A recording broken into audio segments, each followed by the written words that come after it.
اور صحابہ کے اوپر ظلم ہو رہا ہوتا تھا، صحابہ اجازت مانگتے تھے نبی پاک صلی اللہ علیہ وسلم سے کہ ہمیں اجازت دیں کہ ہم لڑیں، اور وہی نازل ہوتی تھی، آیت نازل ہوتی تھی، کفو ایدیکم، اپنے ہاتھوں کو روک کے رکھو، لڑنے کی اجازت نہیں ہے۔ پھر جب مدینہ ہجرت کر کی چلی، مدینہ حضرت ہجرت ہو گئی، اور پھر ریاست ایک قائم ہوئی، پھر قوانین بنے، اس وقت پھر مسلمانوں کو اجازت ملی، اور حکم آیا کہ اب تمہیں اجازت ہے جہاد کی، اب جب موقع آئے تو تمہیں جہاد کرنا ہوگا۔ تو بدر جو ہے وہ پہلا موقع تھا جس وقت مسلمانوں نے کفار کے مقابلے میں جہاد کیا، اس سے پہلے کبھی نوبت ہی نہیں آئی اور اجازت ہی نہیں تھی، تو لہٰذا اس سے متعلقہ احکام بھی نازل نہیں ہوئے۔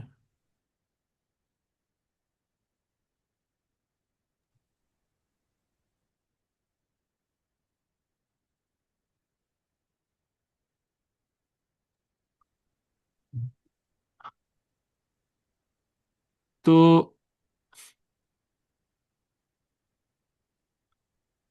اچھا جی، تو اس میں سے ایک حکم جو تھا وہ یہ تھا مال غنیمت کی تقسیم کا۔ تو جب جمع ہوا تو پھر اب اس میں اختلاف ہی ہوا، تو جنہوں نے جمع کیا تھا ایک جماعت میں، وہ کہنے لگے کہ چونکہ ہم نے جمع کیا، یہ ہمارا ہونا چاہیے۔ تو وہ جماعت جو کافروں کے پیچھے بھاگی تھی، انہوں نے دعویٰ کیا کہ ہم جو کافروں کے پیچھے بھاگے ہیں تو اس کی وجہ سے تمہیں موقع ملا جمع کرنے کی، لہٰذا اس میں ہمارا بھی حق ہے۔ اور وہ جماعت جو نبی پاک صلی اللہ علیہ وسلم کے گرد حلقہ، حفاظت کا حلقہ بنا کے کھڑی ہوئی تھی، انہوں نے کہا کہ بھئی ہم چاہتے تو ہم بھی جمع کر سکتے تھے، لیکن ہمیں تو نبی پاک صلی اللہ علیہ وسلم کی حفاظت کا بھی خیال تھا۔ تو اس طرح سے تین تو ہمارا بھی اس میں حصہ ہونا چاہیے۔ اب اس میں جو ہے وہ جب اختلاف ہوا تو اس کے اوپر پھر وہی نازل ہوئی۔ اچھا، اب اس میں ذہن میں اشکالات بہت سارے آ سکتے ہیں اس کے بارے میں کہ آ، ایک گروہ نے حفاظت کا حلقہ بنایا تو باقی انہوں نے کیوں نہیں بنایا، باقی کیوں نہیں شامل ہوئے حفاظت کے حلقے میں؟ تو یہ ایک گروہ تو کفار کو کے پیچھے بھاگا ان کو مارنے کے لیے اور ان کو دور تک بھگانے کے لیے، ضروری چیز تھی۔ تو سوال یہ پیدا ہوتا ہے کہ جو باقی تھے، وہ جو جمع کرنے میں لگ گئے تھے، انہوں نے آپ صلی اللہ علیہ وسلم کی کیوں نہیں حفاظت کا خیال کیا؟ تو جب ایک تعداد صحابہ کی انہوں نے نبی پاک صلی اللہ علیہ وسلم کو حفاظت میں لے لیا، تو اب مزید کی ضرورت نہیں بچی کہ مزید بھی اس میں شامل ہوں۔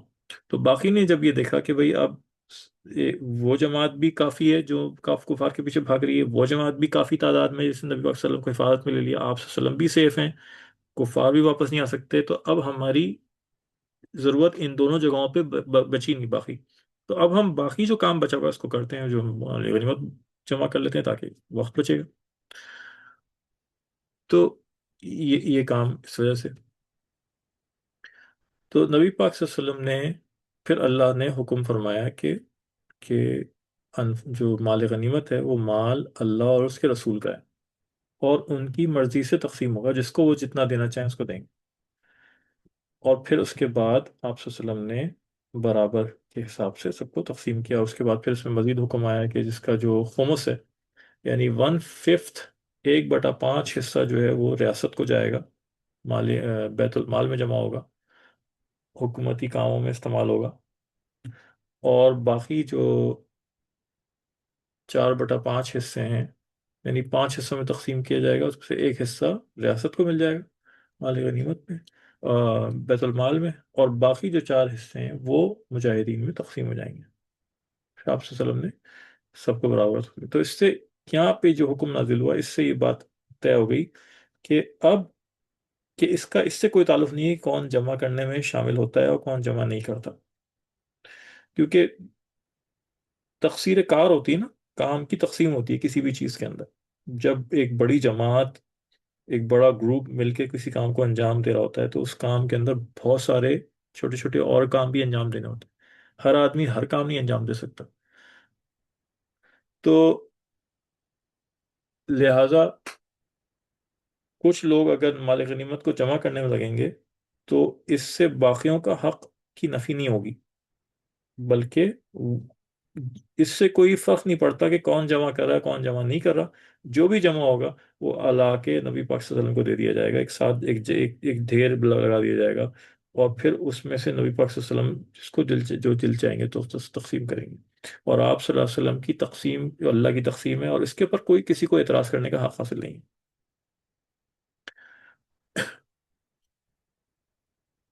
تو بیت ال یہ مال غنیمت کا میں اختلاف ہوا، ٹھیک، اور حکم نازل ہو گیا۔ جب حکم نازل ہو گیا تو بات واضح ہو گئی، اختلاف ہونا ایک بشری تقاضا، ایک بشری صفت ہے، انسان کی فطرت میں اختلاف ہوتا ہے، اختلاف رائے ہوتا ہے، صحابہ میں بھی اختلاف رائے تھا، اس اختلاف کو قرآن اللہ اور رسول کے حکم کے ذریعے سے دور کیا جائے۔ صحابہ کی صفت یہ تھی کہ جب بھی ان میں اختلاف ہوتا، جس درجے بھی ہوتا، جب حکم آ جاتا اللہ اور رسول کا، اس کے بعد اختلاف ختم ہو جاتا، اس کے بعد وہ اپنے آپ کو اس کے اوپر اطاعت کے اوپر لے آتے اور راضی ہو جاتے جو اللہ کا اور رسول کا حکم تھا۔ یہ صحابہ کی خاص صفت تھی جو مطلوب ہے مومنین سے، کہ بھئی جب تمہیں حکم بتا دیا گیا نا، اب کیوں چیچی چیچی کرتے؟ تو مسلمانوں کے اندر یہ چیز جو پیدا ہو گئی ہے نا، یہ صحابہ کی صفات کے مخالف ہے، یہ وہ صفات نہیں ہے جو مومنین کی صفات ہونی چاہیے تھی، کہ حکم بتا دیا جائے اللہ کا کیا ہے، اس کے باوجود اعتراضات ہوتے ہیں، حکم بتا دیا جائے اللہ کا کیا ہے، فتویٰ مل جائے کیا، اس کے باوجود اس کے پر، کیونکہ اپنے نفس کا زور بہت ہے، اپنے نفس کی اطاعت کے اوپر چل رہے ہوتے ہیں، اپنی مرضی کے مطابق فتویٰ ملے تو بہت خوش ہوں گے، اور مولوی صاحب بہت اچھے ہیں، مفتی صاحب بہت اچھے ہیں اور شریعت کے اوپر چلنا چاہیے، جب آپس میں جھگڑے ہوتے ہیں، دو پارٹی دو جماعتیں بنتی ہیں، آپس میں جھگڑے ہوتے ہیں، وراثت کے جھگڑے ہوتے ہیں، کسی اور چیز کے جھگڑے ہوتے ہیں، آپس میں اختلاف ہوتا ہے، تو چلو آپ مولوی صاحب سے حل کروا لیں، مفتی صاحب سے فتویٰ لے لیں، تو دین پہ کوئی بھی نہیں چل رہا ہوتا، لیکن جس جس کا الو جس طرح سیدھا ہو رہا ہوتا ہے وہ اس چیز کو لے لیتا ہے، جس کا جب جس کو فتویٰ اس کی مرضی کے مطابق مل رہا ہے تو وہ خوب خوش ہوگا، خوب تعریف بھی کرے گا اور شریعت کے اوپر چلنے کی بات بھی کرے گا، اور جس کے لیے فتویٰ جو ہے وہ اس کے مرضی کے مخالف ملے گا، وہ کہے گا جی ہم تو نہیں مانتے، یہ مولوی تو اپنی مرضی سے کرتے ہیں، وغیرہ وغیرہ وغیرہ وغیرہ۔ تو مومن کی یہ صفات نہیں ہے کہ جب اس کو شریعت کا حکم بتایا جائے تو وہ اس کے اوپر بحث مباحثہ کرے اور اعتراضات کرے۔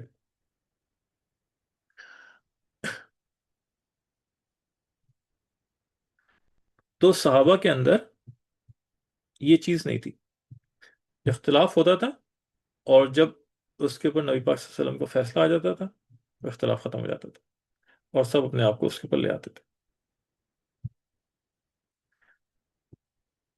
تو جس طرح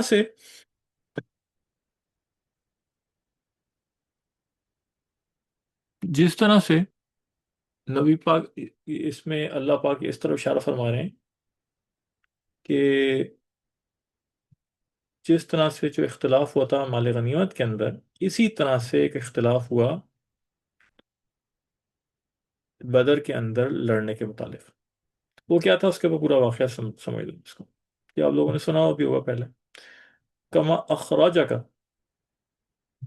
ربک من بیتک، جیسے آپ کے رب نے آپ کو آپ کے گھر سے حق کی خاطر نکالا، گھر سے مراد مدینہ، مدینہ میں رہائش پذیر تھے، مدینہ گھر ہو گیا، وہاں سے نکلے اور پھر بدر کا معرکہ پیش آیا، جیسا کہ آپ کے رب نے آپ کو آپ کے گھر سے حق کی خاطر نکالا، حالانکہ مومنین کی ایک جماعت کو یہ اچھا نہیں لگ رہا تھا۔ معاملہ یہ ہوا تھا کہ اللہ پاک کی طرف سے وہی آئی تھی کہ، اور یہ خبر ملی کہ ابو سفیان رضی اللہ تعالیٰ عنہ جو اس وقت مسلمان نہیں تھے، لیکن ظاہر ہے ہم جب بات کر رہے ہیں تو مسلمان، ان کے انتقال ہوئے صحابی ہو گئے تھے نا، تو ہم ان کا نام عزت سے لیں گے، ٹھیک، گو کہ ہم ان کی بات اسلام سے پہلے کے ذکر کر رہے ہیں، لیکن ہم کیونکہ اب ہم جس وقت موجود ہیں اور باتیں کر رہے ہیں اس وقت تو ان کا انتقال ہو چکا ہے، اور وہ صحابی کے حالت میں، ایمان کی حالت میں انتقال ہوا، تو ہم ان کا جو نام لیں گے وہ احترام سے لیں گے، چاہے ان کے اسلام سے قبل کے واقعات کو ذکر کریں۔ تو حضرت ابو سفیان رضی اللہ تعالیٰ عنہ جو اس وقت مسلمان نہیں ہوئے تھے، وہ تجارتی قافلہ لے کے جا رہے تھے، اور تجارتی قافلہ وہاں واپس آ رہا تھا شام وغیرہ سے، جہاں بھی عربوں کا قافلہ جاتا ہے، اور وہ قافلہ ایسا تھا، وہ بزنس ٹریول تھا، اور مکے کے بڑے بڑے سرداروں کے سب کی انویسٹمنٹس میں ہوئی ہوئی تھی۔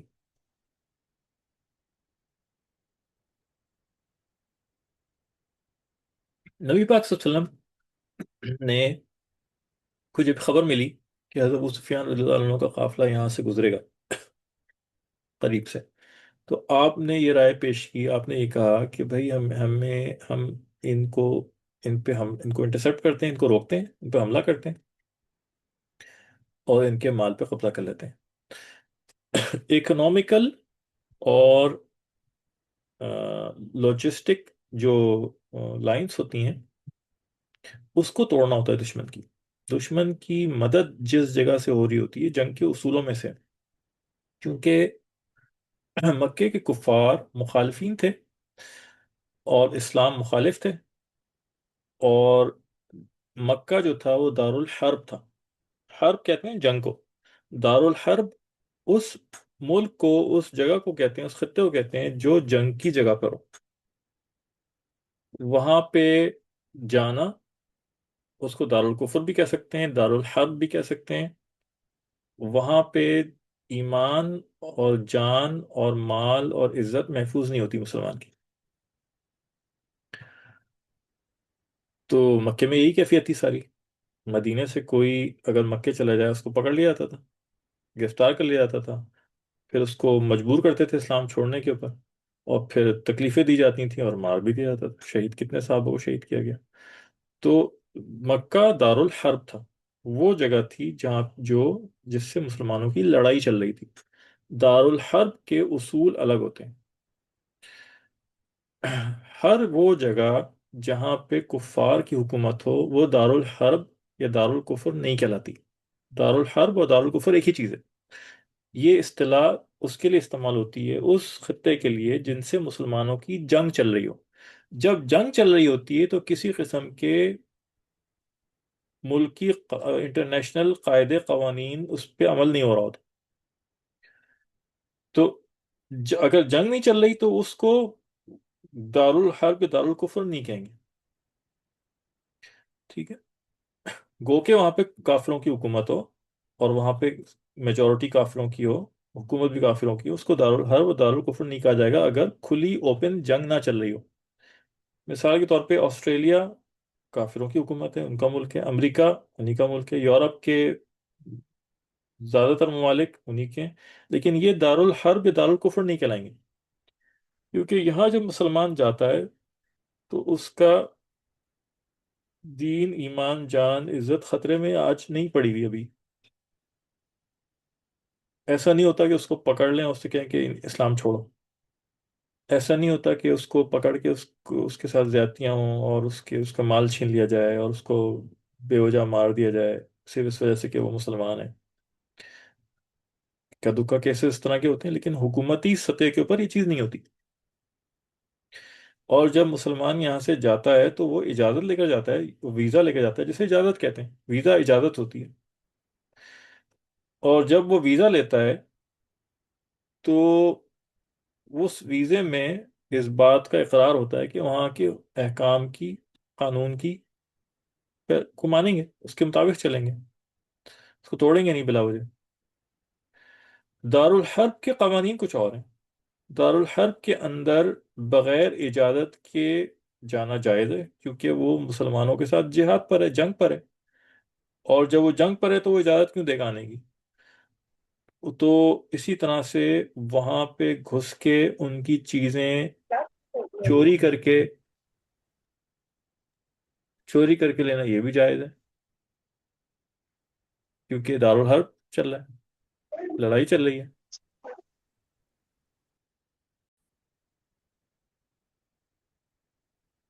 بسم اللہ الرحمن الرحیم۔ اچھا جی، ہم ڈسکنیکٹ ہو گئے تھے، دوبارہ سے اس کو کنیکٹ کر کے شروع کر رہے ہیں۔ تو دارالحرب کے اصول اور قواعد الگ ہوتے ہیں۔ وہاں پہ وہاں پہ گھسنے کی اجازت نہیں چاہیے ہوتی، ظاہر اجازت ملے گی بھی نہیں، وہ لڑائی میں ہے مسلمانوں کے ساتھ۔ ان کی چیزیں لینے کی اجازت ہے۔ عام حالات میں اگر آپ کسی کی بھی چیز لیں گے اس کی مرضی کے بغیر، اس کو چوری کہا جائے گا اور یہ جرم ہے، اور اس کے اوپر حد جاری ہو سکتی ہے ہاتھ کٹنے کی۔ دارالحرب میں ان کی چیزیں لے لینے کی اجازت ہے، کیونکہ وہ جنگ میں ہیں اور ان کی طاقت توڑنا ہے۔ ان کے مردوں کو غلام اور ان کی عورتوں کو باندیاں لونڈیاں بنانا جائز ہوتا ہے دارالحرب کے اندر، عام حالات میں ایسا نہیں کر سکتے۔ تو اس وقت دنیا میں کسی بھی ملک کے ساتھ ہم ابھی جنگ کی حالت میں نہیں ہیں، جہاں بھی جاتے ہیں وہاں پہ اجازت کے ساتھ جاتے ہیں، ویزا لے کر جا رہے ہوتے ہیں، تو دارالحرب میں نہیں آتے۔ تو وہاں جانے کے بعد کوئی یہ نہیں کہہ سکتا میں بغیر پوچھے کسی کی چیز لے لوں، کسی کی دکان سے کوئی چیز اٹھا لوں تو یہ دارالحرب ہے، یہ ایسا نہیں ہے۔ کسی کو بھی لونڈی بنا لوں اور کسی کے ساتھ بھی کچھ کر لوں، یہ دارالحرب ہے، ایسا نہیں ہے، بالکل ناجائز ہوگا، کوئی کرے گا اس زنا میں آئے گا۔ تو یہ چیزیں، تو حضرت نبی پاک صلی اللہ علیہ وسلم کو اس قافلے کا پتہ چلا، تو آپ نے کہا ان کی فائنینشیل اور اکنامیکل جو پاور ہے اس کو توڑنا ہے، کیونکہ ہر لڑائی میں مسلمانوں کے ساتھ، تو یہ جو مال آ رہا ہے اس میں سب کفار کے، بڑے بڑے کفار کے انویسٹمنٹس تھے سارے، اور اسی کی بنا پہ تیاریاں کرتے ہیں مال کے ذریعے سے، اور پھر آتے ہیں لڑنے کے لیے مسلمانوں کے خلاف، تو اس پہ قبضہ کرتے ہیں، اس مال کو لوٹ لیتے ہیں تاکہ ان کی طاقت ٹوٹے۔ تو اور بشارت یہ دی گئی کہ دو جماعتوں میں سے ایک جماعت پہ اللہ غلبہ دے گا، اور اس کو مبہم رکھا گیا، اس کو کلیئر نہیں رکھا گیا، کون سی جماعت دیں گے، کسی بھی جماعت کو مل سکتی ہے۔ مسلمان زیادہ تر صحابہ جو تھے وہ سب اسی امید پہ تھے، اور نبی پاک صلی اللہ علیہ وسلم کو بھی ذہن میں یہ تھا کہ ہمیں اس قافلے پہ قابو غلبہ حاصل ہو جائے گا، اور ہم اس قافلے کو قابو کر کے اس کا مال وال لوٹ لیں گے۔ چونکہ جہاد کی نیت سے نہیں جا رہے تھے، قافلے کو لوٹنے کی نیت سے جا رہے تھے، اس پہ حملہ کرنے کی نیت سے، لہٰذا سب کے لیے جانا ضروری نہیں تھا۔ جب جہاد کا حکم ہوتا تھا تو ہر ایک پہ جہاد فرض ہوتا تھا۔ جس وقت مسلمانوں کی تعداد کم ہو اور ایک ضروری تعداد سے زیادہ کم ہو مسلمان، تو ہر ایک کے اوپر جہاد فرض ہو جاتا ہے۔ اور جب ایسا نہ ہو، جیسے اب آج کل افواج ہوتی ہیں تو ان کے ذمے لڑنا ہوتا ہے، تو سویلینز کے اوپر فرض نہیں عائد ہوتا۔ لیکن جب کبھی ایسا موقع ہو کہ افواج جو ہیں وہ بھی ہار مان رہی ہوں، اور جو ہے ان کی تعداد کم پڑ رہی ہو، تو پھر ہر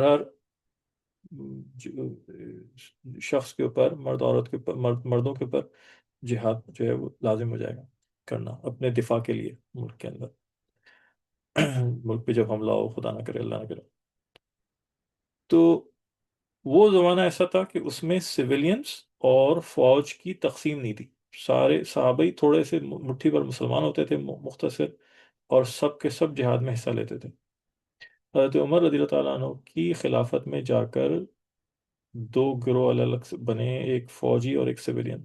اس کے باوجود بھی سویلینز میں سے بہت سارے لوگ شامل ہو کے جہاد کے لیے جایا کرتے تھے فوج کے ساتھ۔ تو سب کے اوپر جہاد فرض، جہاد کا جب حکم آتا ہے سب کے اوپر فرض ہوتا تھا سب، چونکہ یہ جہاد کی نیت سے نہیں نکلے تھے، لہٰذا ہر ایک کے اوپر جانا ضروری نہیں تھا، اور یہ آپشنل تھا، اختیاری تھا، لہٰذا بہت سارے صحابہ اس میں شریک نہیں ہوئے تھے۔ پھر جو تجارتی قافلے کے لیے لوٹنے کے لیے تیار ہوئے تھے، وہ بھی اس میں بھی وہ ان کا چلنے کا حکم تھا، جن کے پاس سواریاں موجود تھیں، ہر ایک کے پاس سواری بھی نہیں ہوتی تھی، تو اس لیے ایک بہت بڑی تعداد اس میں شریک نہیں ہوئی تھی۔ جب یہ لوگ نکلے وہاں پہ، اور قریب اس لیے بہت زیادہ تیاری کے ساتھ بھی نہیں نکلے تھے، تو جب یہ لوگ پہنچے قریب وہاں پہ، تو ان کو پتہ چلا، حضرت ابو سفیان رضی اللہ عنہ کو خبر مل گئی جاسوسوں کے ذریعے سے کہ یہ مسلمان حملہ کرنے آ رہے ہیں۔ انہوں نے راستہ بدل دیا اپنا، دو کام کیے انہوں نے۔ سب سے پہلے انہوں نے اپنا ایک آدمی کو مکہ تیزی سے گھوڑے پہ سوار کر کے بھجوایا کہ وہاں سے جا کر مدد لے کر آؤ، کہ ہم پہ مسلمان حملہ کر رہے ہیں، سارا مال لوٹ رہے ہیں، اور یہ سارے مکے کا مال ہے اس کے اندر، تو لہذا جلد از جلد مدد کے لیے جماعت ایک مکے سے ہمارے پاس آئے ہماری حفاظت کے لیے۔ دوسرا کام انہوں نے یہ کیا کہ انہوں نے راستہ بدل دیا اپنا، جو مشہور راستہ تھا جس سے سب لوگ جاتے تھے، ٹریڈ راؤٹ تھا، اس کو چھوڑ کے دوسرے راستے سے چلے گئے۔ رسول پاک صلی اللہ علیہ وسلم اور صحابہ کے ذہن میں یہ بات نہیں تھی کہ وہ راستہ بدل کے چلے جائیں گے. تو جب وہ پہنچے وہاں سے قافلہ گزرا ہی نہیں. پر بعد میں پتہ چلا کہ انہوں نے تو دوسری جگہ سے چلا گیا اور وہ آگے نکل چکے ہیں. اب ان کو پکڑنا ممکن نہیں رہا.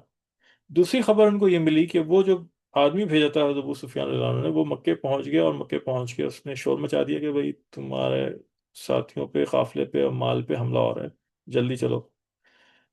اور اس زمانے میں کچھ طریقہ اس طرح ہوا کرتا تھا کہ وہ خاص ایک طریقہ اختیار کرتے تھے بتانے کے لیے کہ ایمرجنسی سچویشن ہے. اس نے اپنے کپڑے آگے اور پیچھے سے پھاڑ دیتا تھا وہ شخص، اور اپنا اونٹ کا یا گھوڑے کا جو ہی سواری ہوتی تھی، اس کا جو زین ہوتا تھا، جو سیٹ ہوتی تھی، وہ سیٹ کو الٹا کر کے رکھ دیتے تھے. ایک خاص انداز اختیار کرتے تھے جس سے دور سے ہی دیکھنے والا سمجھ جاتے تھے کہ بھئی کوئی ایمرجنسی سچویشن ہے. تو پورا مکہ جو تھا وہ ہل گیا، اور سب کے سب نکلے، اور ہر ایک نے ایک دوسرے پہ لازم کیا کہ سب نکلیں گے، اور سب نے ہتھیار جمع کیے، اور 1000 کے قریب کفار وہاں سے، کفار کی جماعت آئی ہے. اور جو نہیں نکل سکا کسی وجہ سے، وہ اس نے کسی نہ کسی کو بھیجا. اس وقت اسی طرح کی صورتحال تھی کہ اگر کوئی نہیں نکل سکتا تھا تو اس کو شک کی نظر سے دیکھتے تھے کفار کہ یہ مسلمانوں کا حامی تو نہیں ہے کہیں. جیسے امریکہ نے اس طرح کی بات کی تھی جب افغانستان پہ حملے کے وقت، کہ یا تو تم ہمارے ساتھ ہو اور ہمارے ساتھ نہیں ہو، تو اس کا مطلب تم افغانستان والوں، ہمارے دشمنوں کے ساتھ ہو. یا تو ہمارے ساتھ ہو گئے یا ہمارے دشمن ہو گئے. تو یہ کفار اسی طرح کی باتیں کرتے ہیں. تو وہاں پہ بھی کفار نے یہی مکے میں بات کی کہ سب کے لیے چلنا ضروری ہے، اور جو نہیں چل رہا اس کو شک کی نظر سے دیکھنے گویا تم مسلمانوں کے حامی ہیں. پھر 12,000 کے قریب لوگ تیار ہو کے نکلے اور وہاں پہنچے. پھر مسلمانوں کو خبر ملی کہ جی یہ جماعت اب اب بات لڑائی تک پہنچ گئی ہے. اس کے لیے اکثر صحابہ تیار نہیں تھے، کسی کے ذہن میں بھی نہیں تھا بلکہ کہ یہ موقع آئے گا. خود نبی پاک صلی اللہ علیہ وسلم کے ذہن میں نہیں تھا کہ واقعہ آئے گا، یہ موقع آئے گا. اس بات کو اللہ پاک نے مبہم رکھا تھا کہ دونوں جماعتوں میں سے کوئی ایک جماعت سے واسطہ پڑے گا، یا تو لڑنا پڑے گا یا تجارتی قافلہ مل جائے گا. اور زیادہ گمان یہی تھا کہ تجارتی قافلہ مل جائے گا. اس کا گمان بہت کم تھا کہ لڑنا پڑے گا، کیونکہ فوج ووج تو تھی نہیں کوئی، مقابلے میں بھی کوئی فوج نہیں آئی تھی. آپ لوگوں کے نا تھوڑی تھوڑی دیر میں مائک آن ہو جاتے ہیں. آپ ذرا اس کے اوپر دھیان دیں کہ آپ کے انگلیاں اپنے موبائل فونز وغیرہ پہ اس طرح سے ٹچ نہ ہو. آن ہو جاتے ہیں، پھر اس کے بعد شور کی آواز آتی ہے، آپ پرسنل باتیں آ رہی ہوتی ہیں. پھر اس کے بعد یہ ابھی بھی تھوڑی تھوڑی دیر میں کسی کا آن ہو رہا ہے بار بار. تو اس کا دھیان رکھیں کہ آپ کا کسی کا مائک آن نہ ہو. جب سوال کی بات آئے گی اس وقت آپ آن کر کے پوچھ سکتے ہیں. اسی طرح سے بچوں کو اپنے آپ دھیان میں رکھیں. آپ کا موبائل فون درس کے دوران میں آپ کے پاس ہونا چاہیے. کسی بچے کو اجازت نہیں ہونی چاہیے کہ وہ موبائل فون پہ کچھ کرے. بعض دفعہ بچے آتے ہیں اور پھر وہ اسکرین پہ کچھ نہ کچھ بنانا شروع کر دیتے ہیں. یہ غیر مناسب چیزیں ہیں. اچھا جی. تو پھر آم،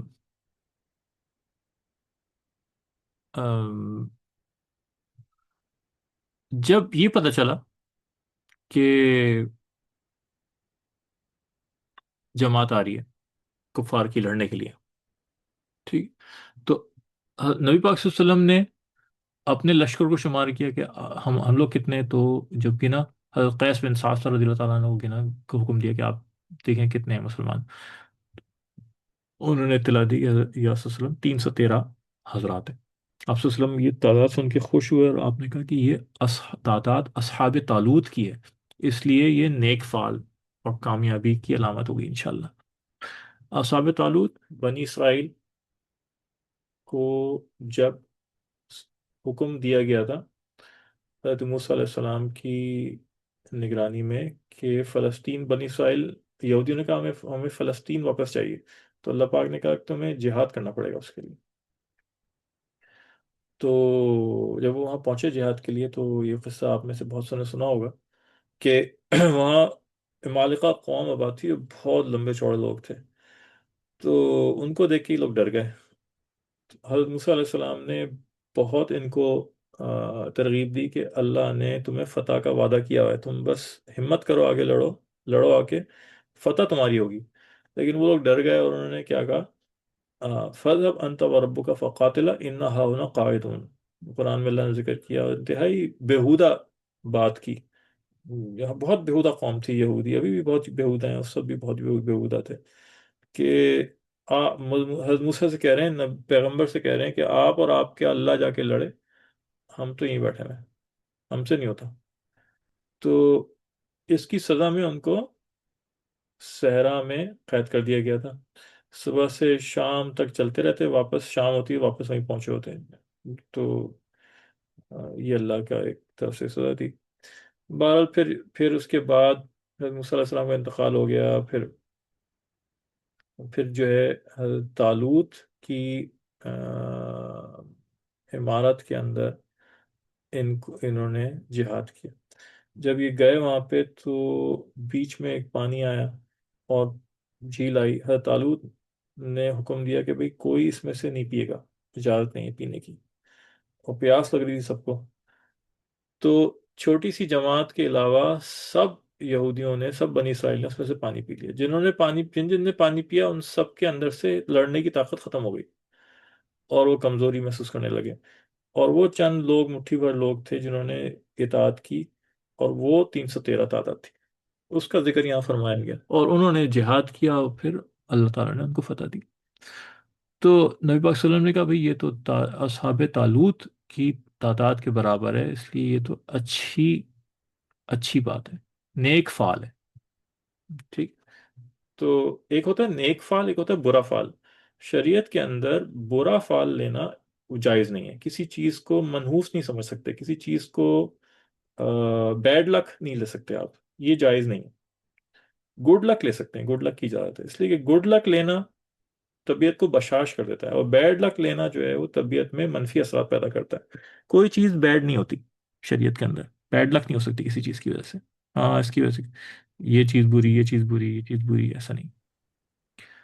تو آپ صلی اللہ علیہ وسلم نے نیک فعل لی اس کو. پھر صحابہ کے ساتھ کل 70 اونٹ تھے، اور ہر 3 آدمی جو تھے وہ ایک اونٹ کو شیئر کر رہے تھے، باری باری سوار ہوتے تھے. نبی پاک صلی اللہ علیہ وسلم یعنی کہ 313 لوگ تھے، اور 70 خالی، 70 اونٹ تھے، 70. اور نبی پاک صلی اللہ علیہ وسلم کے ساتھ بھی 2 حضرات تھے، ایک حضرت ابو لبابہ رضی اللہ تعالیٰ عنہ اور حضرت علی رضی اللہ تعالیٰ عنہ. اور نبی پاک صلی اللہ علیہ وسلم یہ ایک اونٹ پہ شریک تھے. باری باری بیٹھنے کی ٹرن لیتے تھے، اور باقی 2 لوگ چلتے تھے، یا ایک آدمی چلتا تھا اور 2 بیٹھتے تھے. اچھا. تو آم، جب نبی پاک صلی اللہ علیہ وسلم کی چلنے کی باری آئی تو آپ صلی اللہ علیہ وسلم نے اتر کے چلنا شروع کیا. تو حضرت ابو لبابہ اور حضرت علی رضی اللہ عنہ نے فرمایا کہ آپ صلی اللہ علیہ وسلم، اب صحابہ سے کیسے برداشت ہو سکتا تھا کہ نبی پاک صلی اللہ علیہ وسلم چلیں اور وہ لوگ اونٹ پہ بیٹھ کے چلیں؟ ایسا نہیں ہو سکتا. لیکن نبی پاک صلی اللہ علیہ وسلم اصرار کرتے تھے. آپ صلی اللہ علیہ وسلم نے کہا نہیں، میری باری چلنے کی ہے، میں چلوں گا. تم لوگ بھی انسان ہو، اور تم مجھ سے طاقت میں زیادہ نہیں ہو، تو ایسا یعنی کہ تم لوگ بھی تو تھکو گے نا. مستقل اگر تم ہی لوگ چلتے رہو تو تم لوگ مجھ سے زیادہ طاقتور نہیں ہو، تم بھی تھکو گے. اور ایسا بھی نہیں ہے کہ مجھے ثواب کی ضرورت نہ ہو، تو مجھے بھی ثواب کی ضرورت ہے آخرت میں. تو تو لہٰذا میں اپنی باری میں چلوں گا. اور آپ صلی اللہ علیہ وسلم نے مجبور کیا، اس بات کا حکم دیا کہ میں چلوں گا. تو جب آپ وہ کہتے ہیں نا کہ عربی کا مقولہ ہے الامر فوق الادب، حکم جو ہے وہ ادب سے بڑھ کر ہے. یعنی آدمی کہتا ہے کہ میں ادب کرتا ہوں، لیکن جب بڑا جس کا ادب کر رہا ہے وہ کسی بات کا حکم دے رہا ہے، تو اس کے جواب میں یہ نہیں کہہ سکتا کہ نہیں نہیں یہ تو ادب کے خلاف ہے، میں نہیں کروں گا. وہ حکم نہیں ڈال سکتا، حکم ڈالنا ہوگا. تو کئی دفعہ جب پیدل چل رہے ہوتے تھے تو آپ صلی اللہ علیہ وسلم صحابہ کو کہتے تھے چلو آگے جاؤ. تو ویسے ادب کیا سکھایا کہ چلنے میں بڑوں کے آگے نہیں چلنا ہے، بڑوں سے پیچھے چلیں گے. جو فضیلت میں بڑے ہیں، جو عمر میں بڑے ہیں، ان سے آگے نہیں چلنا، ان سے پیچھے چلنا ہے. آپ صلی اللہ علیہ وسلم ایک دفعہ جا رہے ہیں، حضرت ابوبکر صدیق رضی اللہ عنہ جا رہے ہیں، اور ایک اور صحابی بھی جا رہے تھے. وہ صحابی چلتے چلتے حضرت ابوبکر صدیق سے ذرا سا آگے ہو گئے. آپ صلی اللہ علیہ وسلم نے فوراً تربیت فرمائی اور ادب سکھایا کہ تم ایک ایسے شخص سے آگے ہوئے ہو جس سے بہتر شخص کے اوپر، جس سے افضل شخص کے اوپر سورج طلوع نہیں ہوا آج تک۔ تو ہمارا عقیدہ بھی یہی ہے کہ حضرت ابو بکر صدیق رضی اللہ عنہ افضل الناس بعد الانبیاء، انبیاء کے بعد سب سے افضل ترین شخص حضرت ابو بکر صدیق رضی اللہ عنہ تھے۔ تو آپ صلی اللہ علیہ وسلم نے پیچھے کیا ان صحابی کو کہ ابو بکر سے آگے نہیں ہو سکتے تم، یہ افضل ہیں تم سے، آداب میں سے چیزیں ہیں۔ لیکن جب بڑا خود کہے کہ نہیں تم آگے چلو، اور چھوٹا کہ نہیں نہیں یہ تو آداب کے خلاف ہے، میں تو جاؤں گی نہیں آگے، تو اب وہ ادب کر رہا ہے یا بے ادبی کر رہا ہے؟ وہ حکم عدولی کر رہا ہے، حکم کو توڑ رہا ہے، تو بے ادبی ہوئی نا۔ تو اس لیے کہتے ہیں الامر فوق الادب، حکم جو ہے وہ ادب سے بڑھ کر ہے، آدمی ادب کرے، لیکن جب بڑا خود حکم دے کہ بس تم یہ کام کرو، اور وہ کام بظاہر ادب کے خلاف ہو لیکن وہ حکم دے رہا ہے اس لیے کرنا ہو، تو صحابہ آگے چلتے تھے، آپ صلی اللہ علیہ وسلم حکم دیتے تھے تو آگے چلتے تھے۔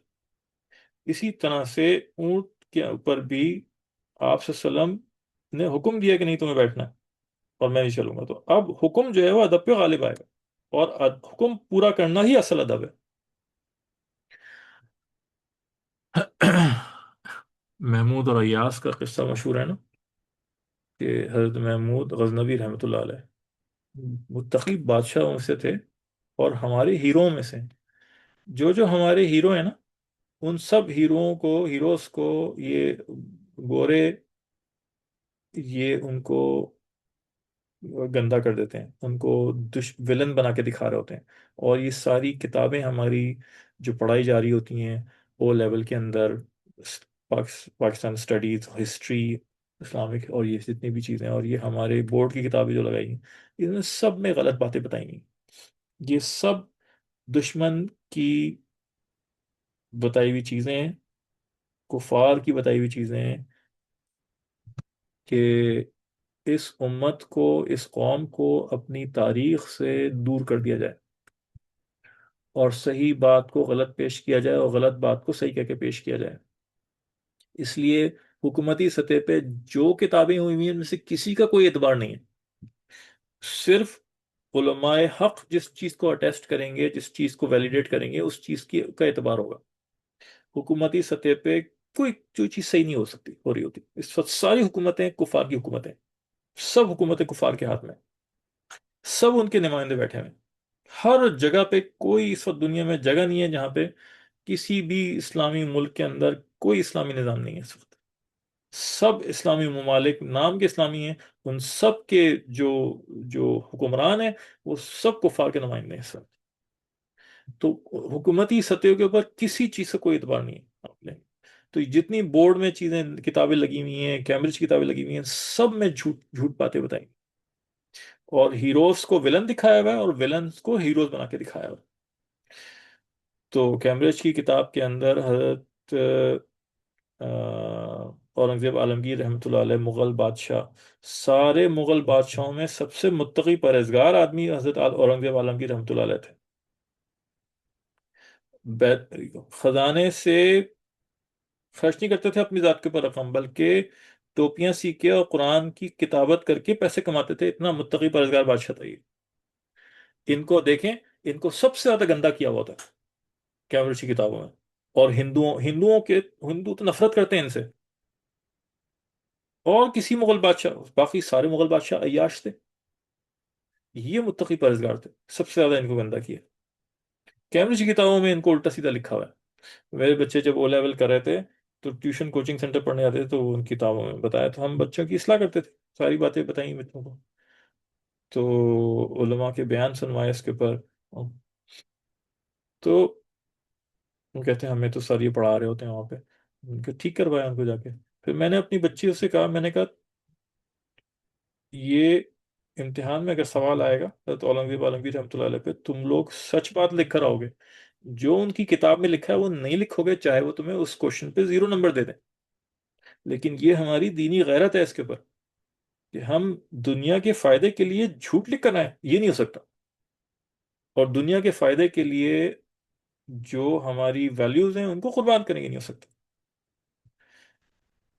تو نمبر لینے کے لیے غلط بات لکھنا یہ سوال ہی نہیں پیدا ہوتا، جبکہ وہ بات ہماری دینی غیرت سے ٹکرا رہی ہو اور ہماری دینی نظریات کے خلاف ہو۔ یہ ہمارے دینی ہیروز تھے سارے،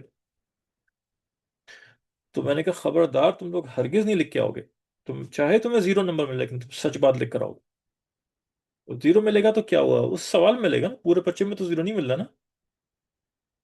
پھر میں نے ان کے سر سے بھی ملا جا کے، تو ان لوگ پتہ نہیں ہوتا کچھ بھی، ان لوگوں کو کچھ نہیں پتا ہوتا، یہ جتنے لوگ پڑھا رہے ہیں صرف پیسے کے لیے پڑھا رہے ہوتے ہیں، کچھ نہیں پتا ہوتا آگے پیچھے کی چیز۔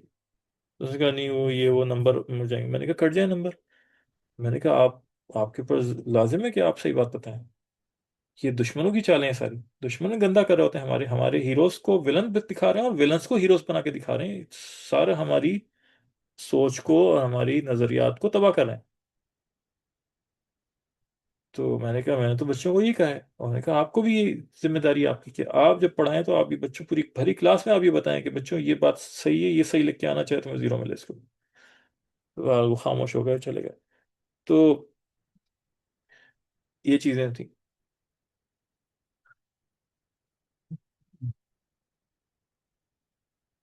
اچھا جی، تو نبی پاک صلی اللہ علیہ وسلم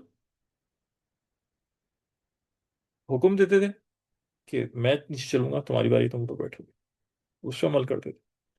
یہاں سے لیڈرشپ کا بھی قاعدہ پتہ چلتا ہے کہ جس کا ایک حدیث شریف آتی ہے جس کا مفہوم ہے کہ قوم کا، جس کا مفہوم ہے قریب قریب کہ قوم کا امیر اس قوم کا خادم ہوتا ہے۔ تو یہ جو آج کل لیڈرز بنے پھر رہے ہوتے ہیں، یہ نبوی طریقہ نہیں ہے لیڈرشپ کا، کہ جن کو لیڈ کر رہے ہیں عوام، ان کو تو رگڑے رگڑے دے رہے ہیں اور خود بیٹھ کے عیاشیاں کر رہے ہیں۔ نبی پاک صلی اللہ علیہ وسلم بہترین بہترین لیڈر تھے، آپ سے زیادہ کوئی بہترین لیڈر نہیں گزرا۔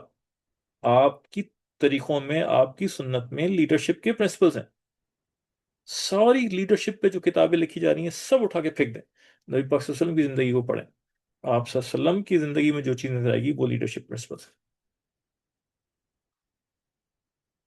وہ پرنسپلس یہ ہیں کہ آپ برابر کے حصے دار ہوتے تھے، ایک جگہ پڑاؤ ڈالا، ٹھہرے سفر میں صحابہ کے ساتھ، اب خیمے میں لگائے، سب کچھ کیا، اب کھانے پینے کا بندوبست کرنا ہے، تو کسی نے کام تقسیم کر دیے صحابہ میں، کسی نے کہا ہم یہ لیتے ہیں، کسی نے کہا ہم یہ کرتے ہیں، آپ سے نے کہا میں لکڑیاں لاتا ہوں آگے لانے کے لیے۔ صحابہ تو نہیں کرنے دینے چاہتے تھے کہ آپ صلی اللہ علیہ وسلم کام کریں، لیکن آپ صلی اللہ علیہ وسلم مجبور حکم دیتے تھے کہ نہیں میں بھی کام کروں گا، میں بھی اس میں کروں حصہ ڈالوں گا۔ یہ لیڈرشپ کے اصول ہیں، یہ لیڈر ہوتا ہے۔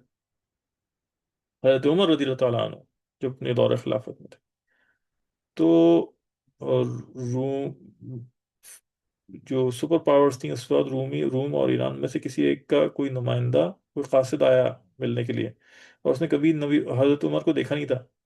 حضرت عمر رضی اللہ تعالیٰ عنہ کا رعب و دبدبہ اور خوف دشمن کے اوپر طاری رہتا تھا، خبریں دور دور تک پھیلی ہوتی تھیں۔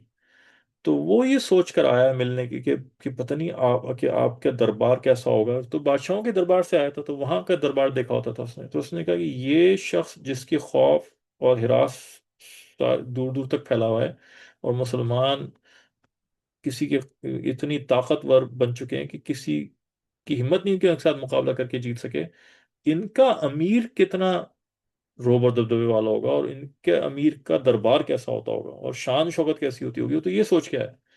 تو یہ وہ پوچھتا پاچھتا آیا تو کہ کہاں ہے مسلمانوں کے بادشاہ، کہاں ہے مسلمان، تو کہا مسجد نبی میں سو رہے مسجد نبی میں ہوں گے، وہاں جا کے دیکھو۔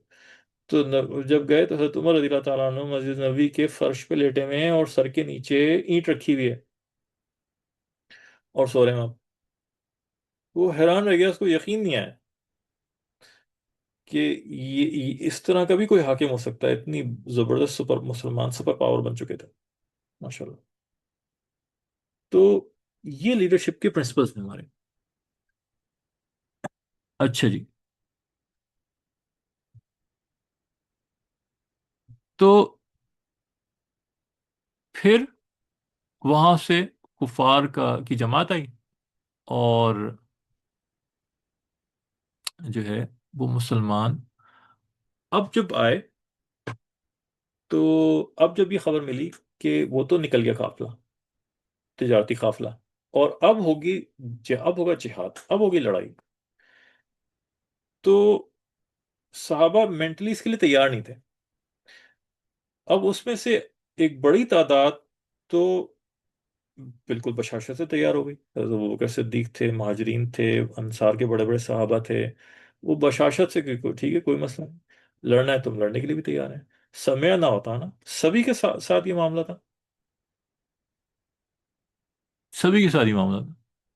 تو کچھ اچھا، آپ سے وسلم نے اب مشورہ کیا. جب یہ بات کنفرم ہو گئی کہ اب لڑائی ہوگی تو آپ نے مشورہ کیا. آپ نے کہا بھائی آم، اچھا کچھ صحابہ اس کے لیے تیار نہیں ہوئے، کچھ صحابہ کے اوپر یہ بھاری گزرا کہ لڑنا پڑے گا. انہوں نے یہ بات کی کہ رسول وسلم ہمیں چاہیے کہ ہم واپس جائیں، کیونکہ ہم تو تیاری کر کے نہیں آئے، ہمارے پاس تو چیزیں نہیں ہیں. اور بظاہر بالکل صحیح بات لگ رہی تھی. اور پھر ہم تیاری ویاری کر کے آئیں، کیونکہ ہم تو اس مقصد سے نکلے ہی نہیں، ہمارے پاس ہتھیار بھی نہیں ہے پراپر، اور مینٹلی بھی ہم پریپیئرڈ نہیں تھے اس کے لیے، ان چیزوں کے لیے. تو ہمیں نہیں لڑنا چاہیے، ہمیں واپس چلے جانا چاہیے. نبی پاک صلی اللہ علیہ وسلم نے پھر مشورہ مانگا اور کہا کہ مجھے مشورہ دو لوگوں، کہ ہمیں لڑنا چاہیے یا کیا کریں. اور تو حضرت ابوبکر صدیق رضی اللہ عنہ کھڑے ہوئے، اور حضرت ابوبکر صدیق رضی اللہ عنہ نے، اور پھر حضرت عمر فاروق رضی اللہ عنہ کھڑے ہوئے، اور انہوں نے کہا ہم تیار ہیں. حضرت مقداد رضی اللہ عنہ کھڑے ہوئے، انہوں نے کہا رسول اللہ علیہ وسلم آپ کو اللہ کا حکم ملا ہے، آپ جاری کریں، ہم آپ کے ساتھ ہیں. اور یہ مہاجرین میں سے تھے یہ صحابہ. اور انہوں نے کہا اللہ کی قسم ہم آپ کو وہ جواب نہیں دیں گے جو بنی اسرائیل نے حضرت موسیٰ علیہ السلام کو جواب دیا تھا کہ فَاذْهَبْ أَنْتَ وَرَبُّكَ فَقَاتِلَا إِنَّا هَاهُنَا قَاعِدُونَ، کہ تم اور تمہارا رب جا کے لڑیں، ہم یہاں بیٹھے ہیں. اللہ کی قسم ہم یہ جواب نہیں دیں گے آپ کو کہ اللہ کی قسم اس ذات کی جس نے آپ کو دین حق کے ساتھ بھیجا، اگر آپ ہمیں برق الغماد، ملک حبشہ کی میں ایک جگہ ہے برق الغماد، اگر آپ ہمیں وہاں تک بھی لے جائیں گے جنگ کے لیے تو ہم وہاں تک بھی آپ کے ساتھ چلیں گے، جہاں تک آپ لے کے جائیں گے، جہاں تک وہاں تک چلیں گے. تو آپ صلی اللہ علیہ وسلم خوش ہوئے، آپ نے ان کو دعائیں دی. لیکن آپ صلی اللہ علیہ وسلم کو جو فکر تھی وہ یہ تھی کہ حضرات انصار کیا سوچ رکھتے ہیں، کیونکہ انصار سے جب معاہدہ ہوا تھا بیت العقبہ ثانیہ، جس میں ایک بڑی جماعت منہ آئی تھی اور مسلمان ہوئی تھی، اور پھر اس کے بعد وہ آپ صلی اللہ علیہ وسلم جب ہجرت فرما رہے تھے تو آپ صلی اللہ علیہ وسلم کو ساتھ لے کے گئے تھے. اس وقت جو معاہدہ ہوا تھا وہ یہ ہوا تھا کہ وہ مدینے میں رہتے ہوئے آپ صلی اللہ علیہ وسلم کی حفاظت کریں گے، نصرت کریں گے، مدد کریں گے. مدینے سے باہر ان سے کوئی بات تذکرہ نہیں ہوا تھا اس چیز کا، اور یہ تھا مدینے سے باہر. تو نبی پاک صلی اللہ علیہ وسلم کو اس بات کی فکر تھی کہ پتہ نہیں انصار جو ہیں ان سے معاہدہ تو ہوا نہیں تھا، پتہ نہیں وہ تیار ہوتے ہیں کہ نہیں ہوتے. تو آپ سے نے پھر پوچھا کہ لوگوں مجھے مشورہ دو، حالانکہ یہ بات آپ پہلے کہہ چکے تھے. تو انصار میں سے ایک صحابی کھڑے ہوئے، حضرت سعد بن معاذ انصاری رضی اللہ عنہ، وہ سمجھ گئے اور کہنے لگے یا رسول اللہ،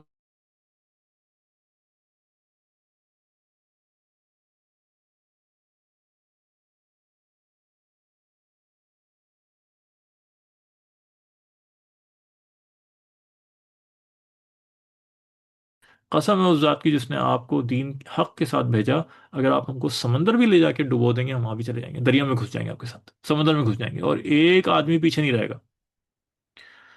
اور ہمیں بالکل بھاری نہیں پڑے گا کہ آپ ہمیں دشمن کے ساتھ لڑا دیں.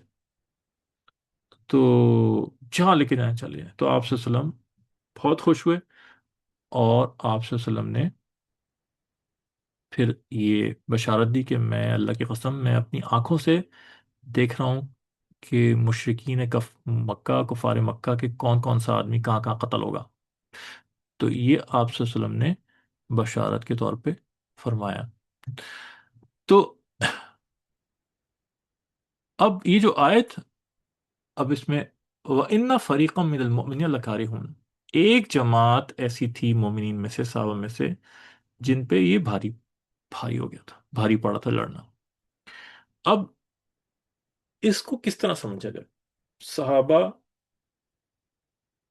کے اوپر بھی چیز بھاری پڑ سکتی ہے، وہ بھی انسان تھے، اور معصوم نہیں تھے صحابہ، صحابہ سے بھی خطائیں ہوئی ہیں. لیکن صحابہ کی ذات ایسی تھی کہ جب اللہ کا حکم نازل ہو جاتا تھا تو پیچھے نہیں ہٹتے تھے پھر وہ. تو ایک جماعت پہ بھاری ضرور پڑا، لیکن جب نبی پاک صلی اللہ علیہ وسلم نے فیصلہ کر لیا تو ان میں سے کوئی بھی پیچھے نہیں ہٹا. تو یہاں پہ جو اللہ پاک نے ذکر فرمایا ہے وہ اللہ نے اور آگے کی جو پھر آگے کی بات ہوئی، اگلی آیت میں یجادلونک فی الحق بعدما تبین کأنما یساقون الی الموت وهم ينظرون. وہ حق کے واضح ہو جانے کے بعد بھی آپ سے ایسے بحث کر رہے تھے جیسے انہیں آنکھوں دیکھی موت کی طرف ہانکا جا رہا ہوں. اس آیت سے ایسا لگ رہا ہے کہ جیسے وہ انہوں نے بہت زیادہ مخالفت کی تھی. بعض دفعہ الفاظ سخت استعمال ہوتے ہیں لیکن حقیقت میں اتنی وہ چیز نہیں ہو رہی ہوتی. الفاظ سخت بیان ہو رہے ہوتے ہیں بعض دفعہ. ٹھیک ہے، صحابہ ظاہر ہے بالکل ایسی ذاتیں نہیں تھیں صحابہ کی کہ آپ صلی اللہ علیہ وسلم سے وہ اس درجے بحث مباحثہ کریں. تو یہاں پہ اشارہ اس بات کی طرف ہے کہ جو صحابہ نے وہ بات فرمائی جب آپ صلی اللہ علیہ وسلم نے مشورہ کیا، کیونکہ جب شروع میں بات کہہ دی گئی تھی کہ بھی دو جماعتوں میں سے ایک جماعت تو ملے گی، تو بات واضح ہو گئی تھی ایک طرح سے. اب جب ایک چھوٹ گیا، قافلہ چھوٹ گیا، تو ظاہر ہے اب وہ لڑنا پڑے گا اس کے ساتھ. اس کو فرمایا گیا کہ گویا حق نازل ہو گیا، اب ان کو سمجھ جانا چاہیے تھا کہ اب ہمیں لڑنا ہی لڑنا ہے. اور آپ صلی اللہ علیہ وسلم کے پوچھنے کے اوپر ان کو راضی ہو جانا چاہیے تھا کہ بھئی ہم لڑیں گے، یا یہی کہنا چاہیے تھا جیسے اور صحابہ نے کہا کہ بھئی جیسا آپ کے ہم ویسے کرنے کے تیار ہیں. لیکن انہوں نے یہ کہا کہ بھئی ہم تیار ہو کے نہیں آئے تھے، لہٰذا ہمیں نہیں لڑنا چاہیے، واپس چلے جانا چاہیے. صاحب گو کہ یہ فیکٹ وائز اس میں کوئی حرج نہیں تھا اس کے کہنے میں، اور جو انہوں نے بات کی اسٹریٹجیکلی بھی اس میں کوئی حرج نہیں تھا. یہ کوئی گناہ کی بات نہیں تھی کسی قسم کی. اس کے باوجود اللہ پاک نے بڑے سخت الفاظ استعمال کیے ہیں. اس کی وجہ کیا ہے؟ اس کو دیکھ کے، اس کو پڑھ کے کسی کے ذہن میں غلط بات نہیں آنی چاہیے، کسی کے ذہن میں صحابہ کی کا درجہ کم نہیں ہونا چاہیے. ایک بات کہ صحابہ کو جو مقام تھا اس مقام کی کچھ تقاضے تھے، وہ اس مقام کے تقاضوں سے ذرا بھی 19-20 ہوتے تھے ان کے پر شدت کی جاتی تھی، اور ان کے پر اللہ کی طرف سے شدید